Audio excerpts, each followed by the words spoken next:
almost a decade, scientists chased the source of a deadly new virus through China's tallest mountains and most isolated caverns. They finally found it here, in the bats of Shitou cave. The virus in question was a coronavirus that caused an epidemic of severe acute respiratory syndrome, or SARS, in 2003. Coronaviruses are a group of viruses covered in little protein spikes that look like a crown, or corona in Latin. There are hundreds of known coronaviruses. 7 of them infect humans and can cause disease. The coronavirus SARS-CoV causes SARS, MERS-CoV causes MERS, and SARS-CoV-2 causes the disease COVID-19. Of the 7 human coronaviruses, 4 cause colds, mild, highly contagious infections of the nose and throat. 2 infect the lungs and cause much more severe illnesses. The 7th, which causes COVID-19, has features of each. It spreads easily, but can severely impact the lungs. When an infected person coughs, droplets containing the virus spray out. The virus can infect a new person when the droplets enter their nose or mouth.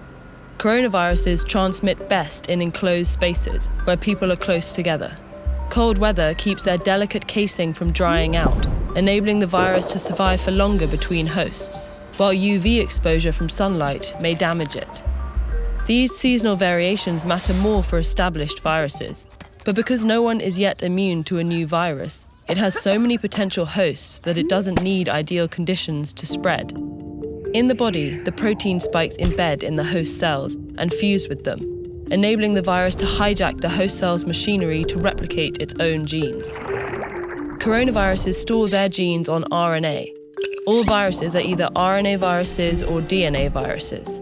RNA viruses tend to be smaller, with fewer genes, meaning they infect many hosts and replicate quickly in those hosts. In general, RNA viruses don't have a proofreading mechanism, whereas DNA viruses do. So when an RNA virus replicates, it's much more likely to have mistakes, called mutations.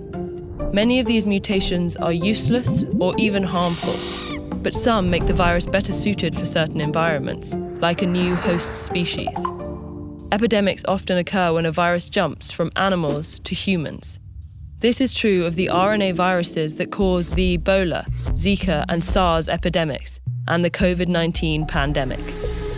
Once in humans, the virus still mutates, usually not enough to create a new virus, but enough to create variations or strains of the original one. Coronaviruses have a few key differences from most RNA viruses. They're some of the largest, meaning they have the most genes. That creates more opportunity for harmful mutations. To counteract this risk, coronaviruses have a unique feature, an enzyme that checks for replication errors and corrects mistakes. This makes coronaviruses much more stable, with a slower mutation rate than other RNA viruses. While this may sound formidable, the slow mutation rate is actually a promising sign when it comes to disarming them. After an infection, our immune systems can recognize germs and destroy them more quickly if they infect us again, so they don't make us sick. But mutations can make a virus less recognizable to our immune systems and therefore more difficult to fight off. They can also make antiviral drugs and vaccines less effective because they're tailored very specifically to a virus. That's why we need a new flu vaccine every year. The influenza virus mutates so quickly that new strains pop up constantly. The slower mutation rate of coronaviruses means our immune systems, drugs, and vaccines might be able to recognize them for longer after infection, and therefore protect us better. Still, we don't know how long our bodies remain immune to different coronaviruses. There's never been an approved treatment or vaccine for a coronavirus. We haven't focused on treating the ones that cause colds, and though scientists began developing treatments for SARS and MERS, the epidemics ended before those treatments completed clinical trials. As we continue to encroach on other animals' habitats, some scientists say a new coronavirus jumping to humans is inevitable. But if we investigate these unknowns, it doesn't have to be devastating. Students and teachers all over the world did their part to help slow the spread of COVID-19 by staying home. But what about their graduation ceremonies? Learn more about TED's global campaign to celebrate and elevate the hopes and ideas of an entire generation. Get involved at ted.com/graduation.